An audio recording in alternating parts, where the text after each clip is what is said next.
Football season is here, and it's time to bet with MyBookie. Use promo code Gators and double your first deposit. Your winning season begins today, only at MyBookie.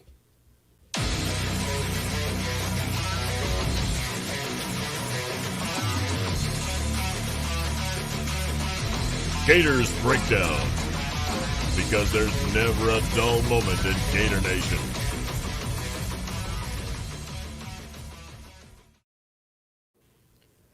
The Gators Breakdown podcast is ready to go. I'm your host, David Waters, and you can find me on Twitter at GatorDave_SEC. Joining me for this episode is co-host Will Miles. Will, right before this episode, you said you've been on the ball field, softball fields, and hopefully, the kids' teams are still winning. Yeah, well, we got the playoffs going on right now. They've let us out of the house long enough to be able to play out there up here in Pennsylvania. So it's been a fun time. It's been good to see the kids back together. And Clark, Clark had mentioned off air that it was good to see people going outside of the house. That's certainly true. And yeah, it's a good time. But obviously, it's also the weather's starting to change up here too, where the daylight's going away quicker and it's starting to get a little bit cooler. And man, that really signals for what time of year it is. And obviously things have been moved back a little bit, but getting excited for an all SEC schedule this year. Absolutely. As Will mentioned, we have a special guest tonight, Clark Brooks from SEC StatCat. Will, we've been kind of waiting on this one. We have mentioned plenty of times and given him plenty of kudos for a lot of us going to the site and checking out all the metrics and analytics and stuff. So, Clark, man, welcome to Gators Breakdown. Hopefully, we'll get you on again in the future. But plenty to discuss with the SEC 2020 season coming up, and thankfully, we have some football to talk about. Thank gosh, yes. I mean, of all the off seasons where you just want something to happen, obviously we have to wait an extra month, but I certainly hope the wait will definitely be worth it. And I'm very excited to finally talk some real tangible football. This isn't just like talk over the offseason to get us through. We have real live games. This past weekend, and of course, the real good stuff is just a few short weeks away. Absolutely. So, Clark, let all of our listeners know out there, like I said, Will and I have given plenty of kudos to SEC StatCat, and hopefully we've sent a lot of people your way. But why'd you start the site? What's the site about? And, and everything that Gators Breakdown listeners can get on the site. Well, I worked in local TV news for a while, but I just didn't think that the nitty-gritty football analytics was really that type of medium to really sell it. And, of course, with the boom, with engagement really focused towards gambling, and gamblers are always looking for that inside edge on where they would like to place their money, I ventured more into what plays, what concepts people were actually running.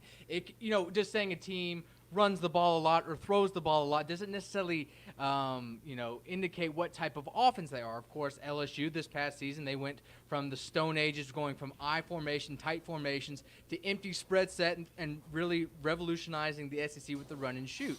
So you really can't tell that by just looking at the box score. That said, you go to ESPN.com, there's not a whole lot of transparency for things beyond basic stats like yards per catch or completion percentage. I want to provide a little bit more value, like depth adjusted accuracy percentage, actually giving more weight the further the ball travels downfield, and whether it's caught or not, the quarterback gets judged adequately. And it's just putting a little bit more context on how efficient some people can be or inefficient some people can be in the context of how they're actually being asked to operate. So I just thought this was, like 2 years ago is when I launched it. This past fall was the first time I was kind of public about it.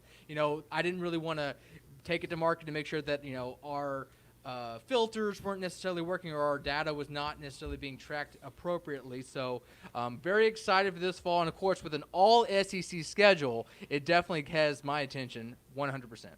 So I got to ask, because a lot of people they'll wonder as well, how do you balance, and we get this question a lot, how do you balance all the metrics, all the numbers, and how much it weighs compared to what you just see with the eye test? Sure. I mean, yeah, that's always going to be the conundrum with statistics versus film. Of course, with college, when you have so much more smaller sample size. You have so much more volatility year in and year out just because you have that year-over-year churn of talent, and it's a lot more scheme-driven as opposed to team builder building like you are in the NFL. So I'd like to say it's about 70-30.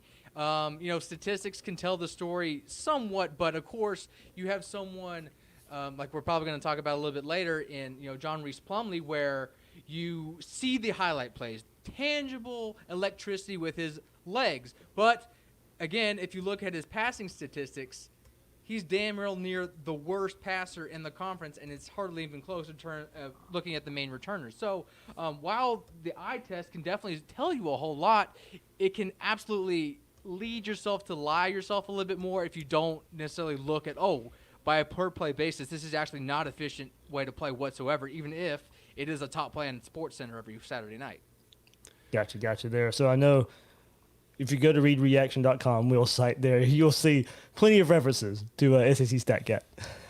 Yeah, man. I was telling you off air that your site has saved me a ton of time.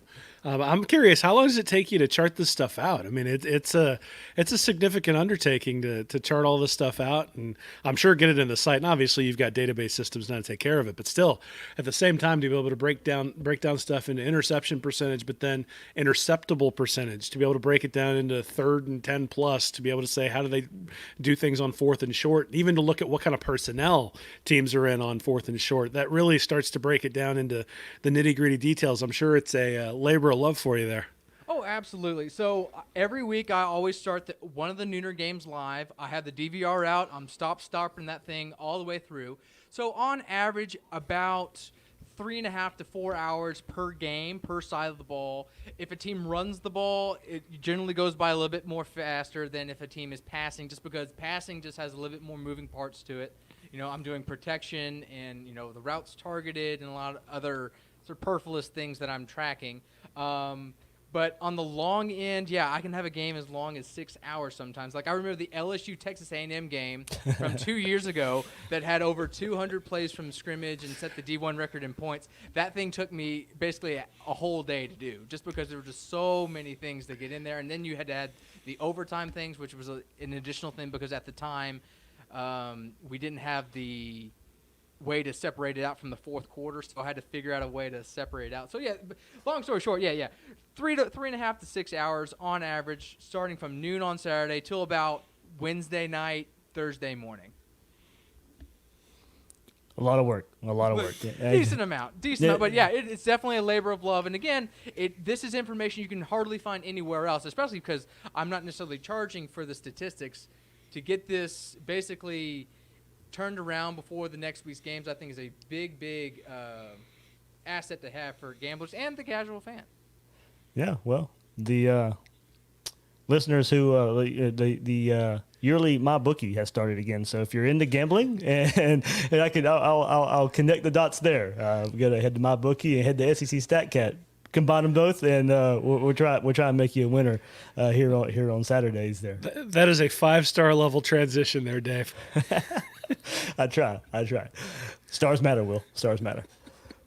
All right, before we dive in here, remember, there is a new Gators Breakdown merch store at ebay.com/str/Gators Breakdown. A couple options right there, a few options there. Just if you're watching on the YouTube version, you can see some of the newer designs right there, and that's at ebay.com/str/Gators Breakdown. And before we get into the rest of the episode, and we'll talk specifically Gators and SEC football here. Remember, you can find Gators Breakdown on news4jax.com/Gators Breakdown. There you'll find all the Gators Breakdown episodes and News4Jax coverage of the Gators. And heck, if you're a Jaguars fan and all the news out there surrounding the Jaguars over the last few days, head to News4Jax and get all your Jaguars coverage there as well. Please share, rate, and review the show. Subscribe on YouTube. Hit that like button if you're watching live right now, or if you're just watching the YouTube version. And check us out on your favorite podcast platform. And follow Gators Breakdown on social media, on Twitter and Facebook at Gators Breakdown. So, Clark, it's been mentioned plenty out there, and most recently by SEC Network last week, that Kyle Trask is the SEC's best returning quarterback. Burst onto the scene, of course, last season, helped guide Florida to 11 wins after Felipe Franks goes down. Before we even get into the numbers of what Kyle Trask was able to do and what he brings to the table, on the surface, what made him so successful in your mind? Last week, SEC Network's Roman Harper had him tops as he thinks, Mullen has a lot of trust in Trask to do the right thing, playing within the offense and extending that thought, making the right checks. He's decisive. You know what play to call and what the result's probably going to be when that play is called. So trust just kind of seems to be the key word here. Yeah, absolutely. Dependability, down-to-down dependability. So, like, one of the big stats that I like to lean on is called success rate. So, as opposed to putting all yards into one big box and thinking they're all equal, this compartmentalizes it and, like, say, on third down, if you don't get the first down, obviously it's a failed try. Well, it puts that type of parameters around all downs. So, success rate for a down to be successful on first down, you have to gain 50% of the yards to gain on second down, 70% of the yards to gain on third and fourth, obviously 100%. Well, with those types of parameters, no returner is better on a down-to-down basis making decisions than Kyle Trask's 51.1% success rate. So you got to like that. But that wouldn't happen if he didn't have his great accuracy. No returner bests his 66.7% accuracy percentage. So obviously, what you want out of your quarterbacks is to take care of the ball, make sound decisions, deliver accurate passes. Now, while he was very strong in those areas, one of his big concerns is he occasionally allows defenders to get those chances at passes and potentially alter ball games. He had 27 interceptable passes last year. That tied with Ryan Helinski, not necessarily the best company to keep for most in the SEC. Roughly about 8% of Kyle Trask's touches could have resulted in touchdowns. Now, the perception around him would definitely be different if maybe 3, 4, 5 of those interceptable passes actually resulted in turnovers, especially the ones in the red zone, those contested passes in the red zone. So that's definitely something to keep an eye on. But look, across his whole sample, there's really not a whole lot to not like other than that. He's top 4 in like I said, success rate, accuracy percentage, depth-adjusted accuracy percentage, which puts more weight the ball travels downfield. First down, touchdown rate, which is what you want. You want potency. You want your passes to matter. Even if you are nickel and diming, you are moving the chains, you are consistently progressing downfield, your passes matter. And number 1 in uncatchable pass rate, which, again, that plays both sides. His balls don't necessarily go where only his guys can get it, but they stay in play, and they usually give his guys a stab at it. So while it also gives defenders a stab at it, for the most part, it does, keep his pass catchers able to stay in the game. It's not like, Jamie Newman, who, for instance, if he was missing by a long shot. So at Wake Forest, or Bo Nix, very similar at Auburn. If he was missing, his guys had no chance to get it. Well, if Kyle Trask is a little off target, well, it could still result in the completion, but also an interception. So Kyle Trask, again, very good, down-to-down, dependable decision maker. And despite not really starting a game in, 6 years, he was one of the better passers against pressure. And that's one thing that you should really keep an eye on. Even though it's not necessarily consistent from year to year, you definitely do want your passer to be better against pressure as opposed to being bad against pressure. So, I mean, you mentioned Trask being good against pressure, and certainly Florida's offensive line got an awful lot of criticism last year, in some cases because they struggled running the ball. But I'm curious what you saw either in the film or in the charting about Florida's offensive line in the passing game, and whether you think that played into some of the potential interceptions that Trask threw up there, or was it more that he was making the wrong read, or he was putting the ball on the wrong side of his receiver? Like, out of those 27 passes you're talking about, was it sort of a mishmash of all of those things, or is it something that maybe you can expect to improve with improved offensive line play?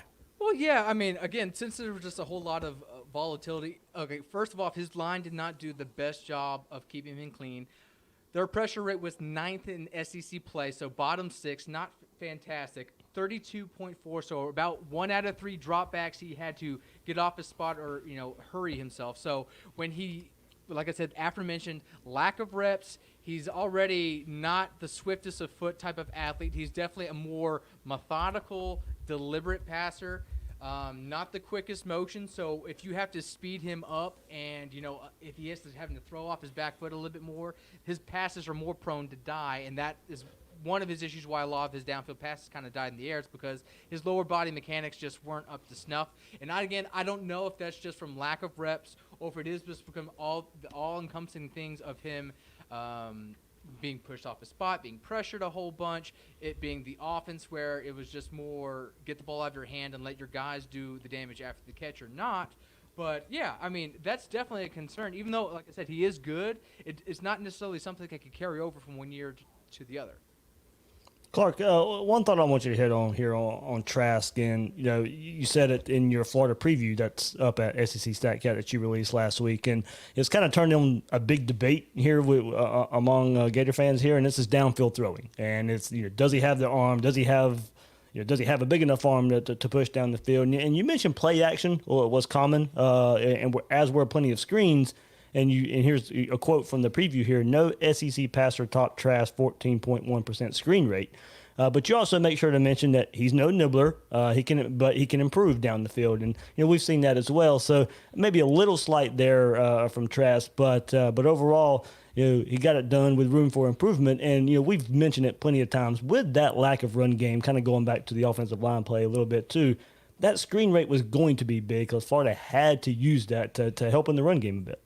Well, I don't think that's isolated to just this year because Mullen, no matter where he's been, that thing has been around 12 to 15%. Even last year, I mean, you can look at Felipe Franks' screen rate; it was near the top. You can look at Emory Jones and his limited samples. It's a very applicable rate to Trask. Obviously, it's not going to match it, but it's pretty close. So I think that's just more of a Dan Mullen thing more than the run game has just been rather muted as late. Because even when the run game was working last year, I think Pirine, he had close to a 50% success rate if my memory serves, even though it was around 38 to 39% this past season, and yet the screen rate was rather consistent. So I just think that's more of a Mullen thing. But again, when you can't run the ball on first down, you can't get those 5 easy yards, you can't get the defense on its heels, you have to be a little bit more creative and maybe lean into the screen a little bit more. And luckily for them, they still have a lot of good playmakers in space. Tony is a guy who a lot of I think people in your fan base have just been clamoring for more touches. It's not exactly sure why. Even after he came back from injury last year, he only saw about 15 targets or so. You definitely want to get him the ball, especially with his breakaway speed. But screens, I just think is a Dan Mullen trait more so than the run game not necessarily clicking last year. Right. So, you mentioned the run game. One of the things that I noted, especially in the Georgia game, is it felt like they were able to really squeeze Trask based on the fact that they just couldn't get anything going in the running game and that the defense didn't necessarily ever have to bring extra guys up into the box. Is that something that you've seen either in the stats or in the film that you've watched, that especially against better opponents where the defense just says, oh, we're not going to worry about the run game? I mean, again, I'm sort of thinking about trying to fit the ball into tight spaces. At some point, if you drop 8 in coverage, there's going to be a lot of tight spaces. I don't recall seeing a lot of teams play a whole lot of zone where they were dropping a lot of guys against Trask, but I'm curious what you saw in terms of what the running game or lack thereof sort of forced Trask into, especially against better opponents. Yeah, I mean, because at least early on, they wanted to do a little bit more zone blocking team to open up first down. So that's a little bit more take advantage of your box count more so than powers. All right, there's 7, 8 guys in the box. We're going to run here no matter what. And they started to do a little bit more as the year progressed. But, yeah, they really wanted to pick their battles all across the line and try and get it there. And if it wasn't there, it was just, yeah. A lot more man coverage because of that, just because, I mean, when you have Freddie Swain and Copeland and Grimes and Van Jefferson, very tough to contain those guys across, 53 and a half yards for more than 4 seconds if you're dropping back into the zone. And as they've seen, Florida, very capable pass catchers, very efficient pass catchers for the most part. So when they went up against people who could man them up, yeah, they were easily bottled. And I think the last 2 years, the only opponent that's kept Dan Mullen's offense under 300 yards has been Kirby Smart's Georgia team. So I don't want to say he has his number, but he definitely has a way to contain Florida's playmakers by just playing more man, by playing a little bit more, just rushing your front four and playing a little bit more of a cushion defense, keep everything and bottle them up. And it's definitely worked because that's kind of how Florida wants to play. They'll take what's there, but if they can't get much production after the catch, after contact, well, then they're not so great. But against the lesser opponents like Vanderbilt, even Kentucky, where they can break away or use their more superior athletes in open field, it plays a much bigger difference than if they're playing against the number one defense in the country. All right, another debate here, and besides just Kyle Trask and his arm, Kyle Trask versus Emory Jones. We've heard it. We and it was a bit of a surprise. We mentioned Kyle Trask comes in for Felipe Franks when he goes down. That was a little bit of a surprise for some people, and that was not Emory Jones coming off the bench and leading Gators to 11 wins. So we've seen some spots here where Emory Jones is. Go back to the Auburn game, and that's probably the biggest sample size we got against a big-time opponent and seeing what Emory Jones can do. He did a lot in the LSU game as well when that quarterback rotation probably worked the best it did all season long against a bigger name opponent there. What have you seen from Emory Jones in his limited sample size? Yeah, that's the thing. Limited sample size, but very great downfield accuracy. Above a 60% depth-adjusted accuracy. Again, very limited sample size, but that is fantastic. Again, Joe Burrow's was one of the highest since I've been charting it, and it was around that threshold. Again, much more passes, but again, Emory Jones, I think once Trask is out of the picture and Jones is the heir apparent, the guy, I think he's going to be able to run Dan Mullen's scheme as good as any quarterback since Tim Tebow because he has the mobility factor, because he has the downfield accuracy, and he has that X factor in the open field. Not against Trask. I mean he's an okay runner. They did some of that pack. I don't know exactly what they call it. I chart it as night. So it's basically like a two-back wildcat is how I chart it, how I differentiate it out from the normal offense. So it's a lot of Q-heavy stuff, counters with bubble RPOs, just playing the lateral space game. So Emory Jones and Kyle Trask ran that. But Emory Jones, of course, look, he's so much of a better athlete in the open field.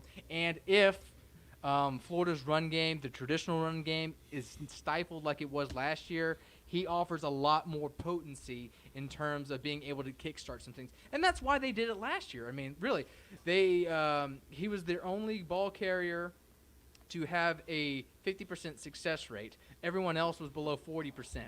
Even Kyle Trask was at 40.9%, and that's including quarterback sneaks and a lot of short yardage runs that kind of inflate his numbers a little bit. But, Emory Jones, very accurate downfield. I'm really excited, if he can get more reps.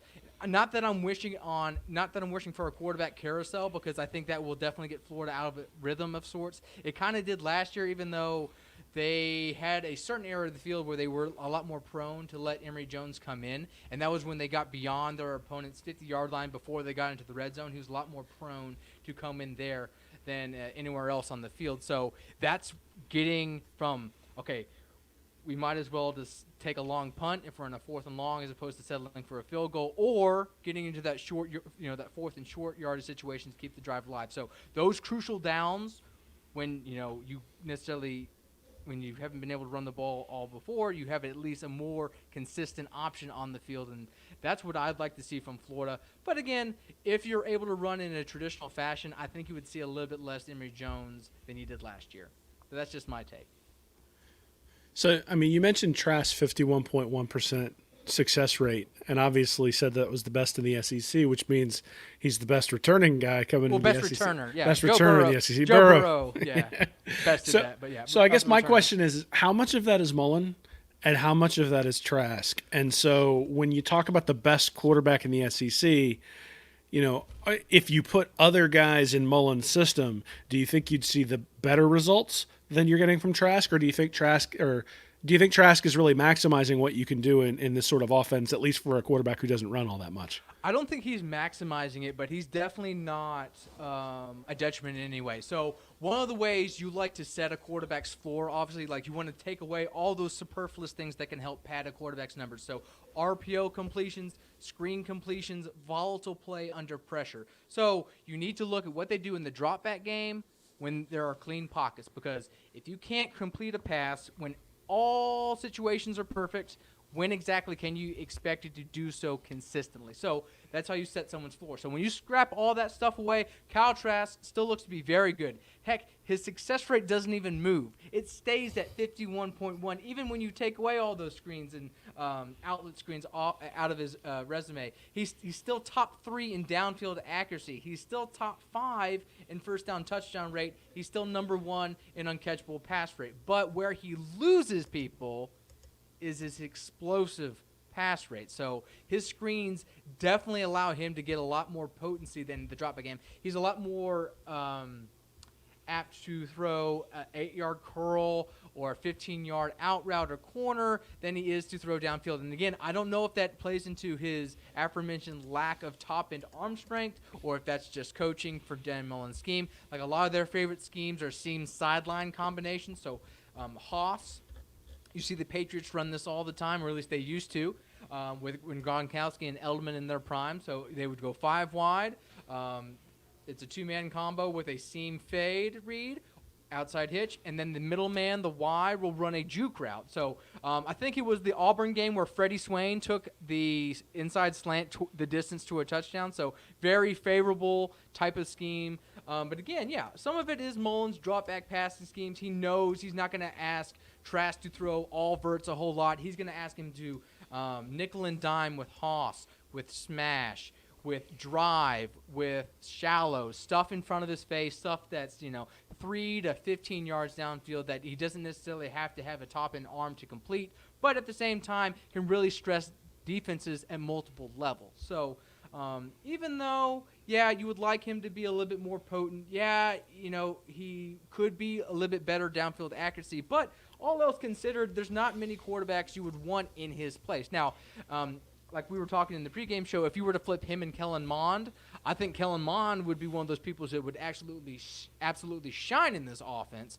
And I'm not so sure Kyle Trask would look all that great running Jimbo Fisher stuff. But then again, outside of Mond, very similar quarterbacks to Kyle Trask's skill set is across the conference. Not too many mobile guys coming back, a lot more quote-unquote pocket passers. And if he's a quote-unquote cemented-footed pocket passer and he still looks rather adequate to above level, pro level quarterback, then I think a lot of players with this skill set should absolutely be able to do so under Dan Mullen. But again, take him out of the scheme, I'm not so confident that he can keep playing at this high level. All right, let's go to where Kyle Trask got a lot of help last year in those pass catchers. And, not only – every metric out there, not only yours, but every metric out there is going to show how important Kyle Pitts is to Kyle Trask in this offense. But in sharing a lot of playing time with the likes of Freddie Swain, Van Jefferson, Josh Hammond, Tyree Cleveland, you got some metrics that show Trevon Grimes and has some big-time numbers there as a returning pass catcher for the Gators. And what makes you think Grimes can be a SEC breakout candidate? Well, the reason why he'll be an SEC breakout candidate in my mind is yak matters. Yards after the catch matters. And a good amount of his targets happen behind the line of scrimmage. In fact, 12. So it's about, let's see, how many? Sorry about that. Rough math. About a quarter of his targets happen behind the line of scrimmage. Some were true screens. Some were RPO screens, outlets. Undesigned, if there's space, he's going to get the ball. So if he gets the ball in space, he's got to be able to make plays in space. And like I said, he's one of the top returning receivers in terms of success rate. Only Jalen Waddle tops his 68% success rate versus SEC opponents last year. 60% of his catches resulted in either a first down or a touchdown. That's crazy, especially considering, like I said, about a quarter of his passes occurred behind the line of scrimmage. So being able to take advantage of the defense at all levels of the field, being able to make guys miss, being an effective playmaker in space, and being looked to being the number one, I would say, wideout as opposed to Kyle Pitts. He's a tight end, even though he does line up out wide quite a lot. Trevon Grimes is their quote-unquote most traditional wideout, and since he is so efficient and he doesn't drop a whole lot of passes, and he just gives you so many bang-for-buck opportunities, both up to the catch and after the catch, he's definitely on my radar for a breakout candidate for this season, especially considering that the number one receiver in the conference just decided not to play. Well, and I guess, talking about sort of the the other teams in the conference. I'm curious. Have you had an opportunity to break down Jamie Newman and what he's going to be, or at least what he's going to be walking into in terms of that Georgia offense? I don't know whether the Todd Monken offense necessarily fits what he was doing at his previous stop, but then what do you see with Newman, and do you think that he's all he's been cracked up to be by some of the media who thinks he's really going to be able to take that Georgia offense over the top in a place where Jake Fromm couldn't? I mean, this is definitely a candidate where you think his film and his statistics will definitely create a divide in how his perception is. So Pro Football Focus, of all people, they think he's the third best college quarterback. I don't even think he's in the top 5 in the SEC by his statistics and how he played. So when I charted him against his 5 hardest opponents in the SP+. That's basically like the Kim Palmer ratings of college football. It's done by ESPN's Bill Connolly. Very good tool. The new ratings actually came out today, which I was spending all day updating the schedules. But besides that, his 5 hardest opponents, he was more vertical than any SEC passer last year. Average depth of target over 13 yards. Basically, a quarter of his passes traveled 20 yards or more last year in those 5 games I charted. Problem. That's a high degree of difficulty to consistently do that and bank on winning, especially if you're playing against your hardest opponents that way. Likewise, his success rate, his depth-adjusted accuracy, his first down touchdown rate all fell outside the top 5 because of that hard playing style. But with that vertically inclined ability, something that's been kind of clamored for from the Georgia fan base, who, they've in their perspective, they kind of ran a scheme that was more, all right, we're bigger than you, we're stronger than you, we're faster than you, we're just going to line up and you're going to have to stop us. Well, against the lesser opponents, that's worked. But when they go against their elite defenses, well, they're rather predictable and they get off track rather easily. I mean, even last year, South Carolina did not play a good offensive game, and yet their defense was able to hold their own against that lifeless scheme because it was so I wouldn't say it was one-dimensional, but it was so concerted inside zone. You knew what they were going to do, and if you just got under their skin a little bit, they just self-destructed. And of course, from that point on, they really could not control the box, and that was it. So there's thought that Todd Monken will allow the verticality aspect to come in because of his work with Bruce Arians in Tampa Bay and working for Freddie Kitchens and the Browns last season. There's a lot more thought that vertical passing is going to come, so that's going to help Jamie Newman potentially unlock his potential with quote-unquote better supporting cast than Wake Forest. They're going to have Zamir White, who's one of the few returners who has a 50% success rate rushing the ball. He has George Pickens, one of the top downfield receivers, who did not drop a pass in SEC play last year. So there's a lot to like with Jamie Newman, but that style of play statistically does not leave a whole lot to the imagination in terms to inspire, just because only about 1 out of 3 passes on average from that 5-game sample size resulted in success just because of that high degree of difficulty. And, I mean, that wasn't just it, because even his short throws, his intermediate throws, it wasn't like he was necessarily Joe Burrow out there. He did leave a lot to be desired in terms of accuracy, even if his athleticism is palpable, running a less than, I would say, desirable scheme.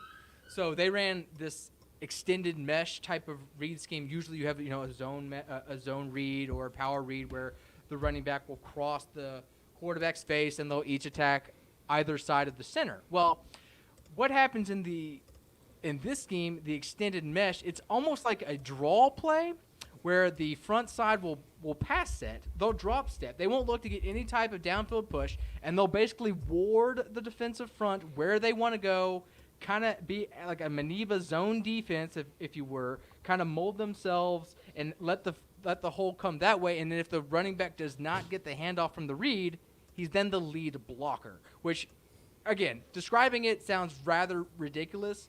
The first time I saw this, I thought I was losing my mind, because obviously this did not negate or did not generate a good amount of success, despite the athleticism with Newman moving the ball with his legs and his downfield acumen throwing the ball. But Todd Monken, really think it's going to be a lot more vertical.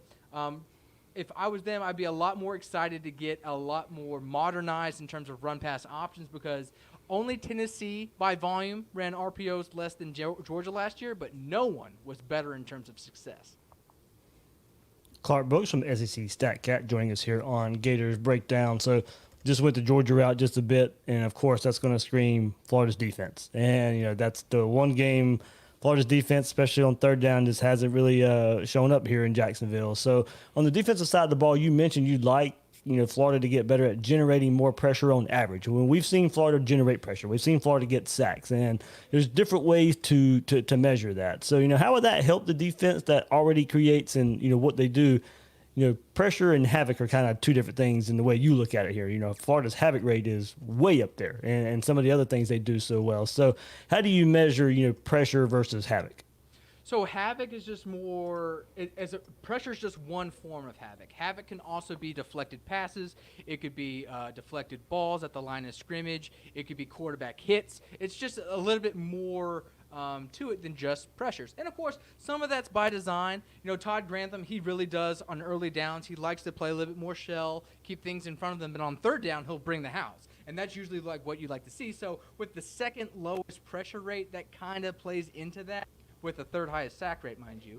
But yeah, like you said, very great at generating havoc. A lot of active hands in the secondary. A lot of things that are outside of that box score. Like I said, sacks show up in the box score. Pressure's not so much. So some of that is scheme driven. Some of that is just Todd Grantham.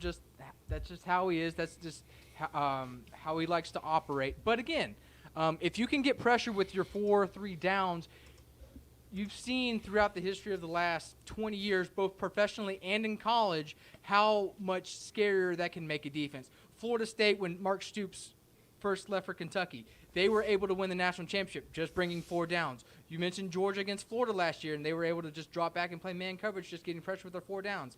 The reason Tom Brady has been able to be beaten in the Super Bowl by the Giants both times, they were able to get pressure with their 4 downs without being able to blitz. So if you're able to speed up that quarterback's clock and you're not necessarily taking someone out of the secondary to create a gap where a route might go through, and you have to have that quarterback hold on to that beat that extra longer, bad things are more likely to occur for that offense, whether it be forcing a ball into tighter coverage, misreading a secondary, or just taking a coverage sack. So definitely something to keep an eye on if Todd Grantham does want to blitz a little bit more, be a little bit more aggressive because of the All-SEC schedule and because they have one of the easier slates in the conference. I don't know if that will entice a little bit more aggressiveness or if it will allow him to actually be a little bit more conservative. It's like, look, we're already better than you. We don't have to do anything fancy.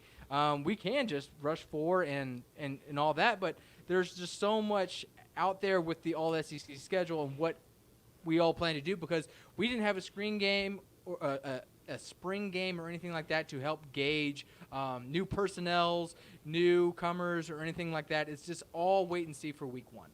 And before Will jumps in here, one last thought, we'll wrap up the defense here. Florida likes to claim DBU, and pressure rate can go hand in hand with pass defense. And with the lack absolutely. With a lack of pressure, you pointed this out well in your Florida preview.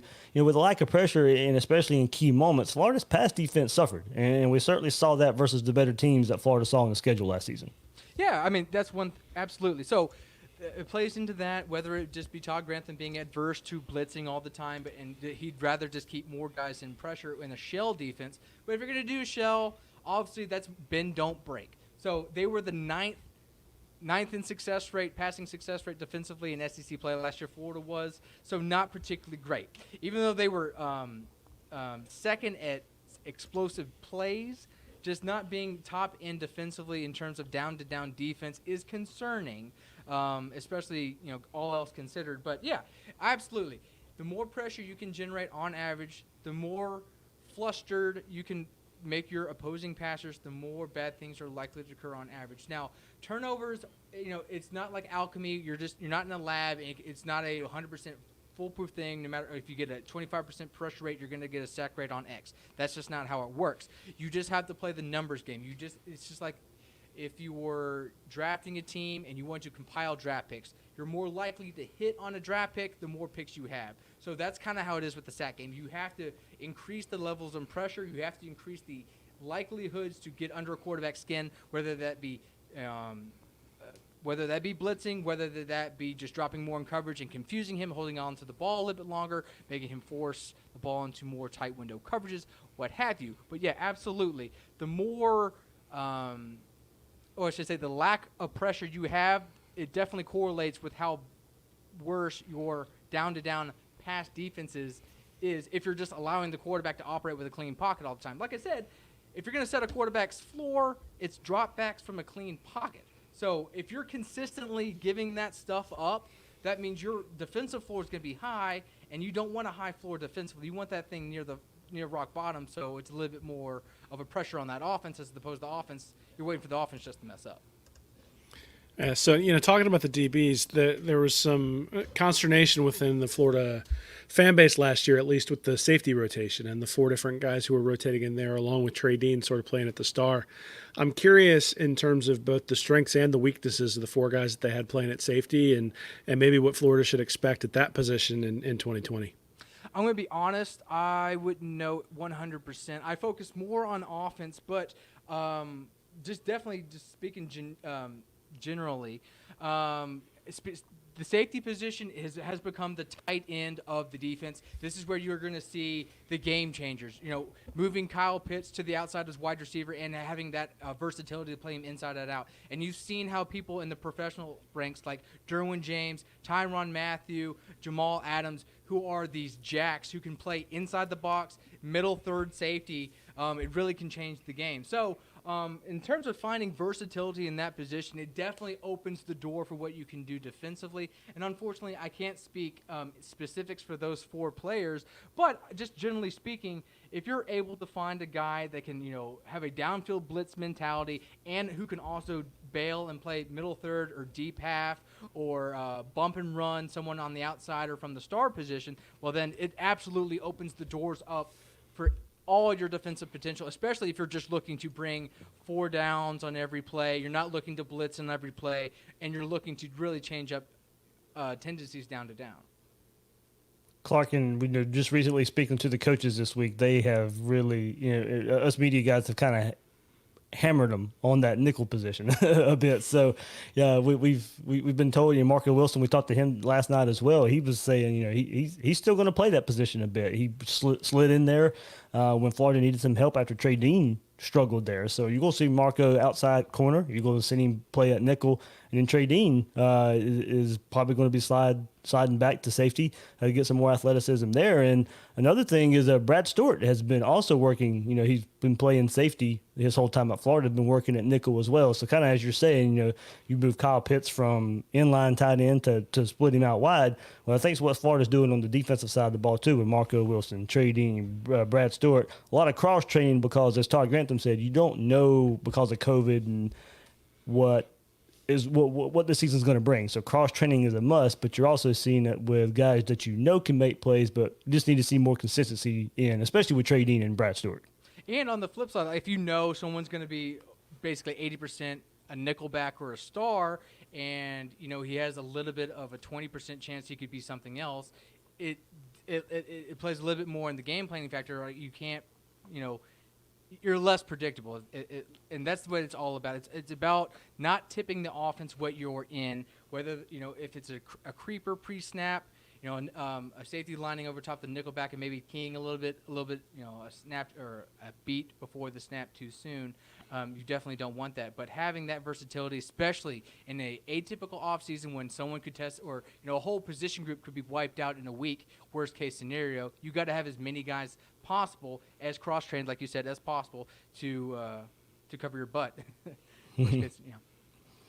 All right, let's get a quick word in from my bookie before we finish up with Clark. And winning season returns at MyBookie. Winning season means doubling your first deposit, and winning season means Survivor, Super Contest, and Squares at MyBookie. Winning season means hitting all your parlays and props with your feet up, watching your team trounce their rivals. Rejoice, it's time to celebrate football season, and it's time to bet on some football. Invest in your intuition. Your promo code Gators. That's what you do. MyBookie, and use the promo code Gators and double your first deposit. New players get up to $1,000 in free play, designed to add more excitement to the sports you love and the games that you bet. From live betting to championship futures, every play you want to make is waiting at MyBookie. It's simple. Make your pick, win big, collect your cash. Use promo code Gators and double your first deposit. Your winning season begins today only at MyBookie. So, Clark, let's get into Gators' schedule just a bit here. And, of course, Gators open up with Ole Miss. We got those times, and we'll hit that up after we sign off with Clark. Game times released today for the first few games. But that Ole Miss quarterback situation, Lane Kiffin comes in, and, hey, look, right now, if you go and look at some Ole Miss practice reports, it may be a 50-50 battle with Plumlee and Matt Corral here. But you kind of alluded to it earlier. If it is John Rice Plumlee and he's leading the Rebels offense, what does he bring to the table? You're not so high on his throwing ability. No, I'm not. He's either first or last or second to last in passing amongst the returners with 80 attempts last year, so there were 9 of them. So he's 8th or 9th in passing success rate, accuracy percentage, depth-adjusted accuracy percentage, first down touchdown rate, uncatchable pass rate, and interceptable pass rate. Now, I know he was a true freshman last year, but that's just not inspiring to say the least, despite his home run ability running the ball. So he's definitely going to offer something more in the open field, definitely more of a run-first quarterback. Not that he is a complete lost cause throwing the football, but basically 40% of his attempts traveled between 0 and 5 yards between the hash and the sideline to the right. So that's not necessarily asking him to do a whole lot. It was a lot of rollouts, a lot of quick outs to the right, like I said, not a whole lot of aggressive play calling. Now, he did take his chances because if it was just a muted down-to-down running attack and teams were crowding the box, obviously that's going to open things up downfield for more one-on-one shots. But Matt Corral, low-key, was one of the few returning SEC passers by Pro Football Focus to rock a 70 grade or better. And he was obviously thrown into the fire quite often, usually trying to spark a late rally or, like in the Egg Bowl, he was trying to lead a last-second drive that ultimately he did his part, completing a few key passes deep downfield. So he's actually top 5 in passing success rate, first down touchdown rate, explosive pass rate, and average depth of target. So he's taking his chances.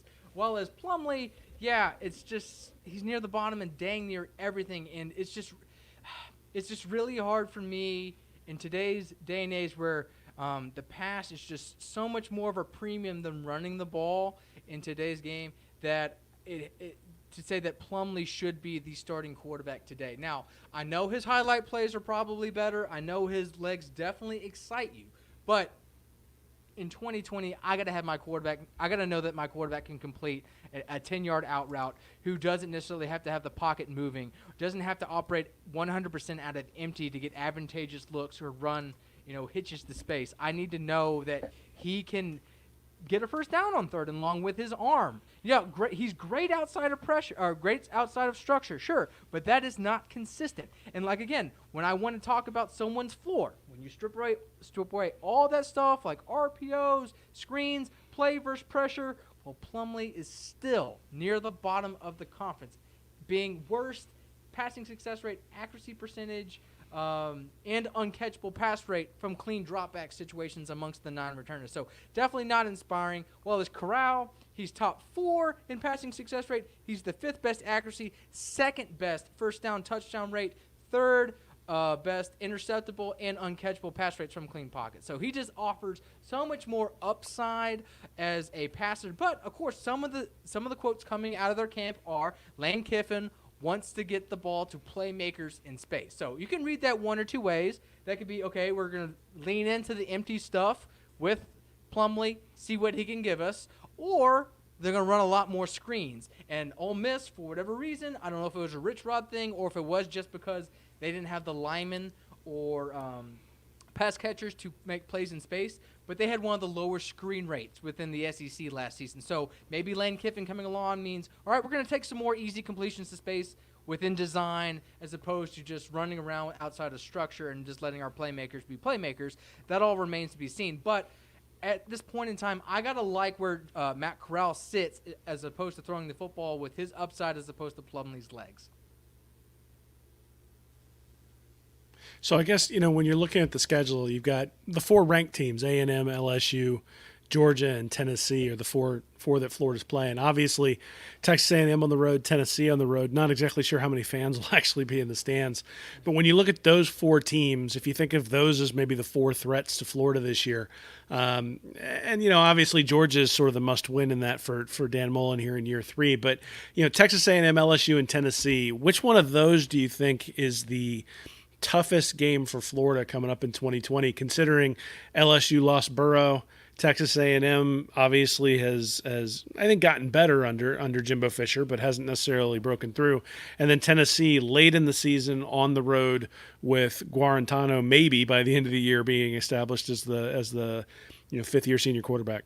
I like Guarantano a whole lot. A lot of people don't know that he was a big reason for their late season push, being able to complete downfield passes. In fact, he is the number 1 returner in depth-adjusted accuracy, deep completion percentage, and a whole bunch of other stuff, but that's besides the point. I think the hardest game for the Florida Gators this season is going to be at Texas A&M, especially in the eyes of the SP. I think it's definitely going to be their hardest opponent in terms of both sides of the ball because A&M is top 14 in the initial SP Plus on both sides of the ball. They play a top in quarterback. Now, A&M had a DB opt out this afternoon, and that does matter. It does matter, especially if you're playing a passing-inclined offense like Florida. But both teams had a very similar modus operandi last year. Both were maybe forced to pass a little bit more just because their run games could not create pushes by the traditional sense. For Texas A&M, their best running game came from Kellen Mond with Q stretches or triple options or, where he's able to get outside the edge of the formation and get yards that way as opposed to pounding it inside with Spiller between the tackles. So they had to pass a lot more on early downs, especially in SEC play. In fact, not even LSU passed as much as the Aggies in SEC play last year. So the SP Plus actually thinks this game is going to be close to a pick'em, but Florida has the slight edge by about a half a point. It's as slim as you can be. And since, again, both teams are top 15 on both sides of the ball, both play very similarly, this is going to be really both teams. I guess A&M has Alabama the week prior. So, and, of course, Florida is hosting LSU the next week. Both teams can argue trap game, but being on the road, traveling to College Station, which by my math is pretty far from Gainesville. This isn't like traveling to Tuscaloosa or Lexington. It's kind of a far trip. So doing this in week 3 when there's still a whole lot of uncertainty in terms of roster turnover, exactly who teams are, how good are they, that game just really sticks out to me for a whole lot of reasons. Outside of the fact that it's really close in the SP Plus, just because of how both teams play similarly. You have 2 good quarterbacks, a lot of questions around the run games, but you do have a number of quality pass catchers. Jamon Osman is one of those guys like Trevon Grimes, who a lot of people might overlook just because there is a lot of deep pass catchers in this conference, but he's top 6 basically almost across the board in everything you like, and he's mostly of a intermediate pass catcher. He's not necessarily going to burn you downfield, but he is a solid option to target between 11 and 19 yards downfield. So, and Jalen Weidemeyer, talk about an under-the-radar tight end person. So Kyle Trask is definitely one of the more downfield-oriented tight ends. Well, Jalen Weidemeyer is probably the best after the catch. He's very good at making guys miss one-on-one in space, whether it be as an outlet, a blocking outlet, block and release, whether it be an RPO outlet or in the drop-back passing game. So they have a lot of pretty good under-the-radar pass catchers to keep an eye on. Texas A&M does. But again, I think this is going to come down to explosive plays, and that was really Texas A&M's detriment last year. They were able to nickel and dime, sure. They could get 5-6 yards, sure. But very little of their pass patterns went for 20-plus. In fact, I'm going to look it up right here so I have the number correct. Texas A&M, in terms of explosive passes last year, only 10.3%. So they were one of the 6. Oh, I'm sorry. That's their overall. 5.39% of their passes only went for 20 or more yards. Only South Carolina was worse within the SEC last year. That's not what that's not the company you want to be in, as opposed to Florida, who got a little bit more potency from screens, not so much their dropback game, but their potency was there.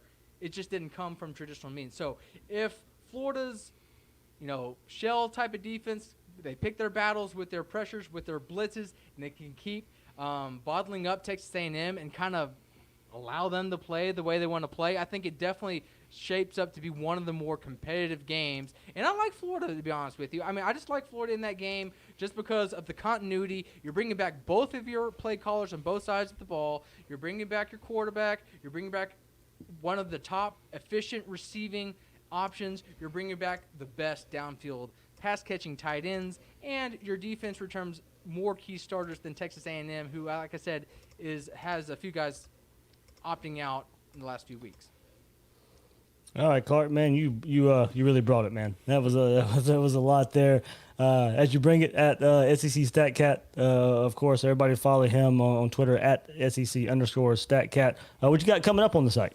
What I got coming up on the site. So I'm updating those previews I talked about. Obviously, it doesn't do good to have SP Plus ratings from February, basically prognosticating everyone's schedule. So this afternoon, I updated all the graphics, and I'm just going to re-update all the game-by-game blurbs. So for each game that's going to be played this season in SEC, I wrote about 150 words, a little blurb taken from key statistics from last year's play and some key stats from the SP Plus that was released this afternoon. And in addition to that, maybe a little bit more fun thing, maybe not so much of a topical release, but I wanted to put out the top concepts by down offensively. So what teams found the most success with on each down. So a little taste of that. I can just tell you, having put it together the other day, that one of Florida's favorite concepts, Haas, is basically across all Haas and Smash across all three downs in terms of top 10 success rate. So that's something to keep in mind on, especially if it's a team that definitely likes to hone in on this look or is looking for a specific thing against a certain coverage. Because obviously you're not going to run Haas against too many cover fours. That's a lot more of a cover 3 beater, a cover 2 beater. But again, it's just a matter of preferences, and each team coaches it differently. So look out for that and the updated preview pieces that I know you guys are going to definitely walk away with at least maybe you wouldn't know one particular thing, this particular thing, but I wanted to at least put out information that you won't find in any typical preview piece like you would see on like 24/7 or something like that. Awesome. Clark, man, thank you much. We'll try and probably bring you on maybe around mid-season, something like that, so we can, maybe the bye week before Georgia, so we can kind of dive in to see how similar this Florida offense looks with Kyle Trask and maybe how different it looks with Kyle Trask from a year ago. Oh, and I'll definitely look forward to that. Of course, I'll be charting each game weekly. Usually before Thursday, they'll all be done. But basically, from noon on Saturday until that time, I am live charting all these games, getting these stats around to you, which are 100% free. So definitely check that out at secstatcat.com. All right. Thanks, Clark. All right, Will, just a lot of notes here again. But, man, that was a lot of good data, a lot of good concepts there from Clark.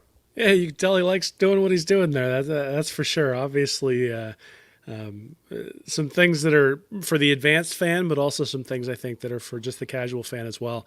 I'd encourage people to go take a look, and certainly you'll hear me or see me referring to that in the stuff that I put out there too, because the charting is an awful lot of work. I understand that. It's great that he provides that as a free service, but to be able to use that and sort of break it down into what does it mean for Florida, what does it mean for for the Gators in terms of the opponent they're playing against is something that we'll be able to look at throughout the year. Will, man, here we go. Boom. We got some game times coming up here. Yeah, so there we go. Noon kickoffs for the first couple games for the Gators there, Ole Miss and South Carolina. Look, kind of just quickly looking at those two, I know the West trips out to Mississippi for noon kickoffs have not been good for the Gators in the past. Been just really, really struggles, especially the good Ron Zook days and the games against Mississippi State and Ole Miss, and those games just didn't necessarily turn out well for the Gators. But this is different. First game of the season after everything that has went on this offseason. There's no reason not to be ready for that game. So that kind of stuff doesn't really kind of creep into my mind about past history. And then Florida, South Carolina, also a noon game. And I went back and tracked this. Florida and South Carolina have kicked off at noon in every game since 2014. They have played that many noon games in a row. So whether that be the fault of Florida, falling on their face under Will Muschamp and Jim McElwain, but even the last couple years, as South Carolina has not necessarily been one of the better SEC teams. A lot of noon kickoffs for Florida, South Carolina is going to continue for this season. Yeah, well, clearly your dog doesn't like the 11 a.m. start at all. No, That's the minute you mentioned that, he started going nuts. He's not doing well right now. So hopefully that's not a good sign for things to come. But no, I mean, so the first game of the year it's at 11. Usually that 11 a.m. start time is one where you're coming off of a loss to Georgia or a hard-fought win against Georgia, something like that. I mean, this is a very different situation, right? It's going to be the first game, and it's not as though you can go out and party the night before either in a strange town, because they're going to be enforcing curfew pretty heavy, I'm sure. So I think some of these road games are going to be a little bit different because of COVID, just in terms of what people are allowed to do and the freedom that they're given or not given when they go on the road as well. The South Carolina thing, I guess I hadn't really remembered that. I'm thinking maybe the last 3:30 one was the CBS one where Florida just absolutely destroyed them because South Carolina self-destructed and had a bunch of turnovers. I know there was like a drop punt that I think Luchez Purifoy recovered, which tells you something about how long ago that was. Yeah, it was 2012. I think they had a night game in 2013, and then starting the noon streak in 2014, which was the game that got Will Muschamp fired. Well, thank goodness. But unfortunately, though, we know where that led to. So maybe not so thank goodness. But, one of the things I think is going to be interesting this year is there's going to be a lot of noon tilts that are unusual for noon tilts. Yeah. Just because the schedule is jam-packed. I mean, you start looking, you got Alabama, LSU after the Masters. You got all sorts of stuff going on. And the reality is because there aren't the cupcakes that usually sort of intersperse the schedule, ESPN, ESPN2, CBS are really going to have to fight over who they put on and how that works. So, I mean, I'm looking forward to it. Right? Usually, during college football season, I mean, I love the sport, but even then, when Ohio State is playing, Youngstown State, it's like, all right, I may go throw a baseball around or a football around with my kids. But there aren't going to be any of those this year, right? Because one, Ohio State won't be playing anybody, and two, it's all SEC, SEC, or ACC, ACC. It's going to be fun Saturdays coming up pretty soon. Absolutely there, and as you see, October 17th, 3:30, LSU as well. So all these games here that they have early times for Ole Miss, South Carolina, and October 17th versus LSU are all ESPN games. And then, of course, as also announced, Florida, Georgia, November 7th. We knew that, but that, of course, no surprise there, will be a 3:30 kickoff there. Man, my dog Oliver is not doing so good right now. They took him to the vet this morning, and he's got some back problems. So hopefully, gave him some medicine, and we'll get it all figured out. Well, he doesn't like the Florida Georgia tilt either, man. No, I don't know. This isn't a good sign. I mean, look, the reality is you got a 10-game year. I think if Florida goes 9-1 and loses to Georgia, you're still going to have a bunch of people who are disappointed with the year. I think you could probably go 8-2 and beat Georgia and have a bunch of people be very satisfied with the year. So it's a really interesting dichotomy. I mean, from a recruiting perspective, from just a confidence perspective that the program's headed in the right direction. You got a little bit extra time to prepare, right? I mean, it's been moved back a couple of weeks. Both teams are going to be coming off a bye week. It's a little bit weird that it's not on Halloween. You sort of expect it to be right around there, and the fact that it's going to be a week later is a little bit odd. But 3:30 CBS. Playing that game in Jacksonville, as much as it can be, it's going to feel almost like normal once you see that.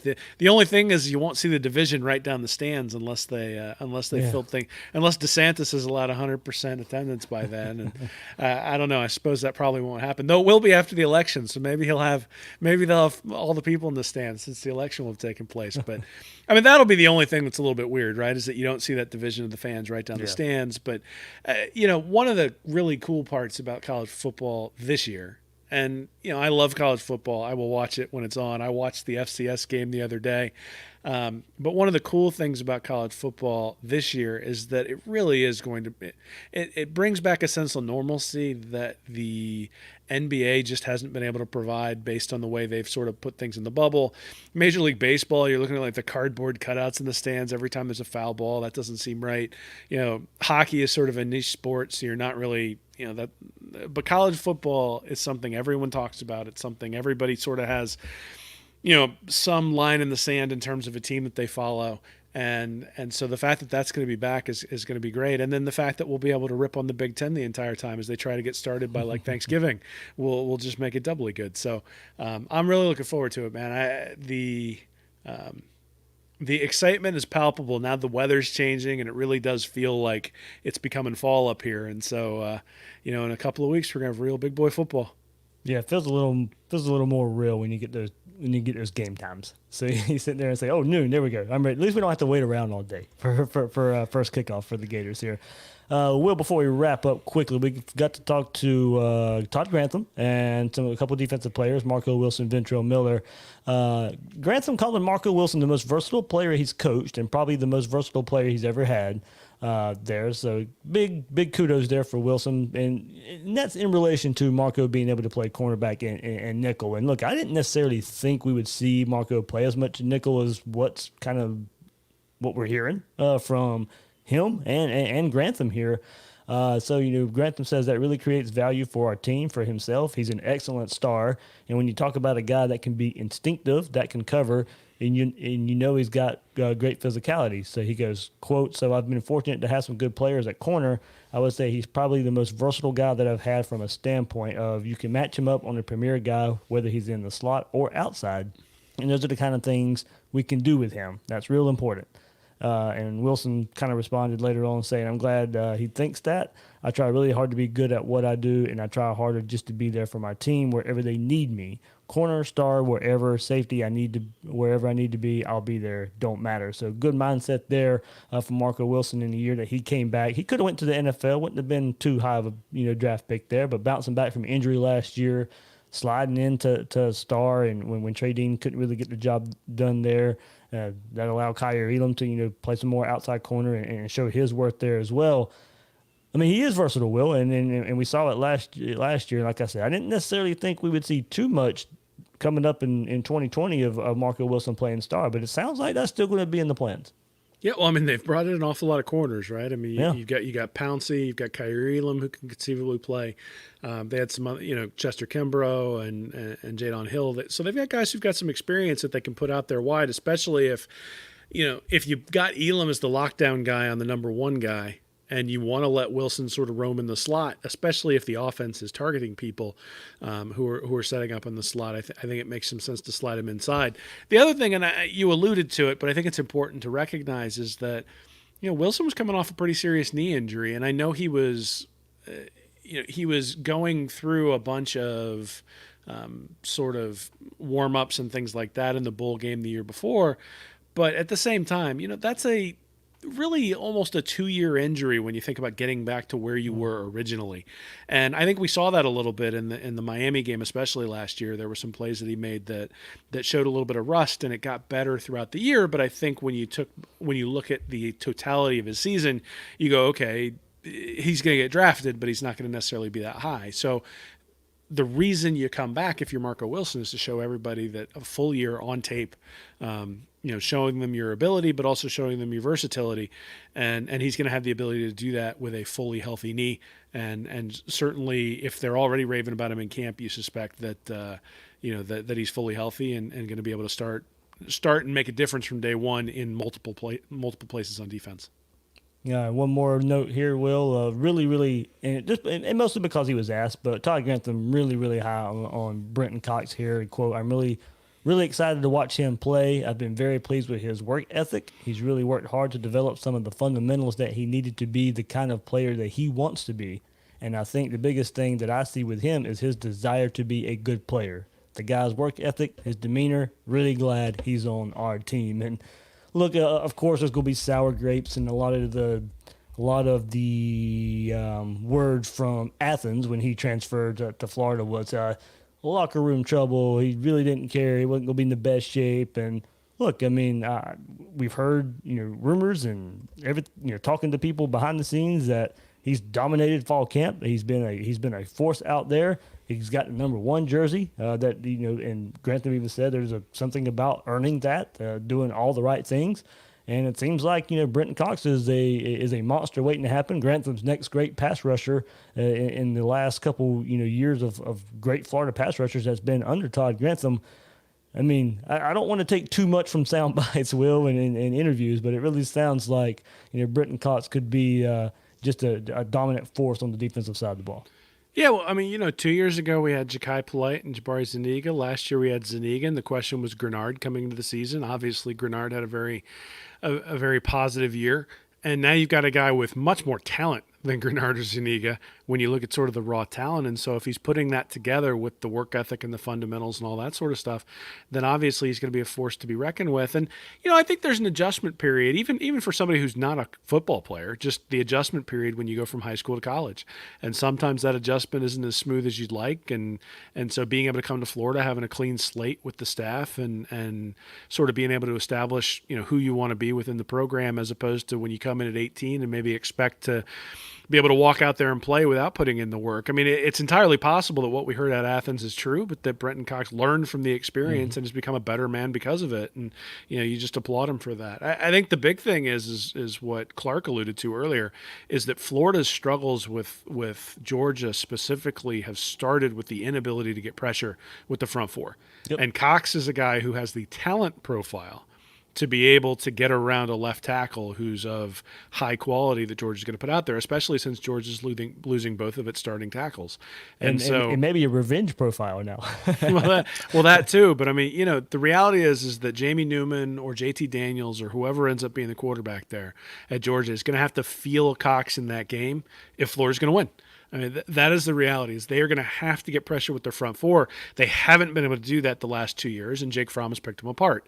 Obviously, Fromm isn't there anymore, but any quarterback who doesn't get affected by the pass rush is going to be able to sit behind you and pick you apart. And the reality is that when Florida sent the blitz last year, Fromm burned him on the blitz too, especially, the dagger to Cager at the end. So Cox is a big part of that. Tadaro Slayton is a big part of that.